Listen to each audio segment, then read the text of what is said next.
7 goals, a broken dynasty, and an entire nation in tears. On July 8, 2014, the footballing world witnessed something it had never seen before.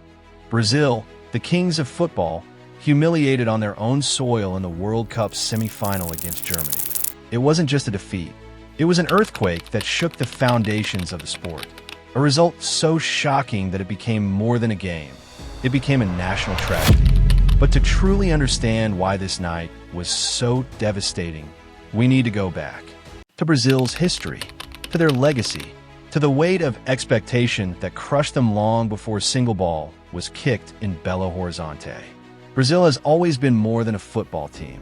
For decades, they were the standard, the creators of the beautiful game.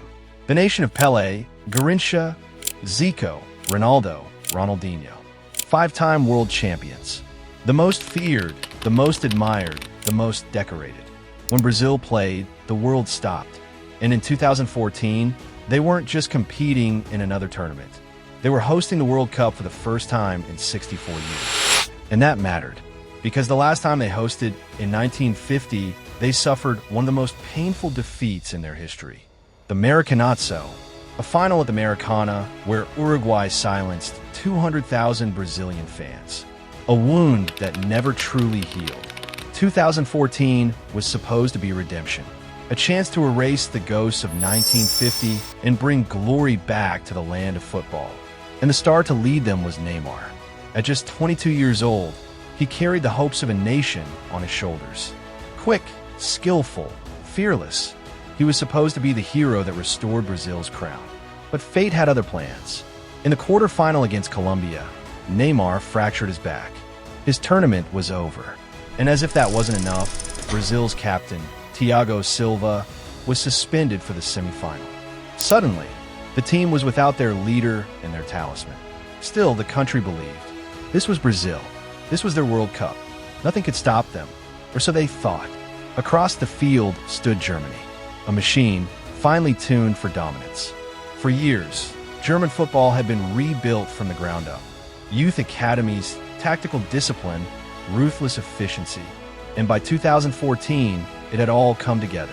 They had crushed Portugal 4-0, survived Ghana, beaten the USA, outlasted Algeria, and clinically dispatched France. They weren't flashy, they weren't emotional, they were precise, and they were ready. July 8th, Estadio Mineiro. Over 70,000 fans packed inside, millions more watching across the world. The atmosphere was electric. Brazil's national anthem thundered through the stadium, sung with tears, with passion, with belief. But belief is fragile, and within minutes, it shattered. Brazil started strong, pressing high, attacking with energy. The crowd roared with every touch. For a moment, it felt like destiny. But in the 11th minute, Germany won a corner. Toni Kroos floated the ball in, and there, completely unmarked, was Thomas Muller. Calm, precise, volley, goal. Germany led 1-0. The stadium fell silent. A shock, but not yet a disaster. This was Brazil. They would respond. They had to, except they didn't. In the 23rd minute, Miroslav Klose found himself in the box. His first shot was saved, but he buried the rebound. 2-0. History made. His 16th World Cup goal, surpassing Brazil's own Ronaldo as the all-time top scorer. Salt in the wound. And then chaos. In the 24th minute, Kroos struck from distance. 3-0. The crowd gasped. 2 minutes later, Kroos again. A 1-2 with Sami Khedira, slicing Brazil's defense apart like a training drill. 4-0. And before the half-hour mark, Khedira himself joined the party. 5-0. 5 goals. In 18 minutes. The fastest barrage in World Cup history. The cameras cut to the stands. Fans crying, stunned, some already leaving. On the pitch, Brazil's players looked broken, frozen, unable to comprehend what was happening. By halftime, the scoreboard read Germany 5, Brazil 0, a humiliation beyond belief. The second half was no mercy. Germany eased off, but still they struck again. In the 69th minute, André Schürrle tapped in from close range. 6-0. 10 minutes later, Schürrle again, this time with a rocket off the crossbar. 7-0, 7-0. Commentators couldn't believe it.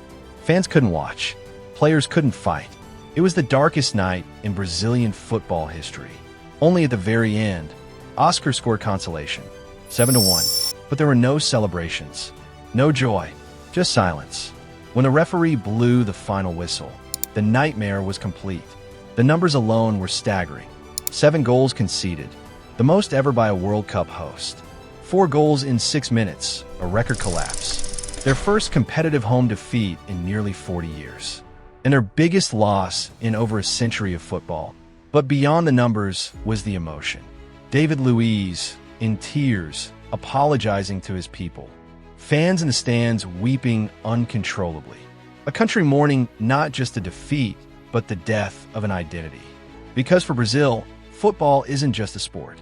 It's culture, it's pride, it's nationhood. And on that night, all of it was torn apart in front of the world. Germany would go on to win the World Cup, lifting the trophy at the Maracanazo. But the semi-final, the 7-1, that was the game that defined the tournament. For Brazil, it was more than a defeat. It was the end of an era, the night their empire crumbled. And for the rest of us, it was a reminder of football's cruel beauty, how it can lift nations, and how, in 90 minutes, it can break them. July 8th, 2014, the night Brazil was broken.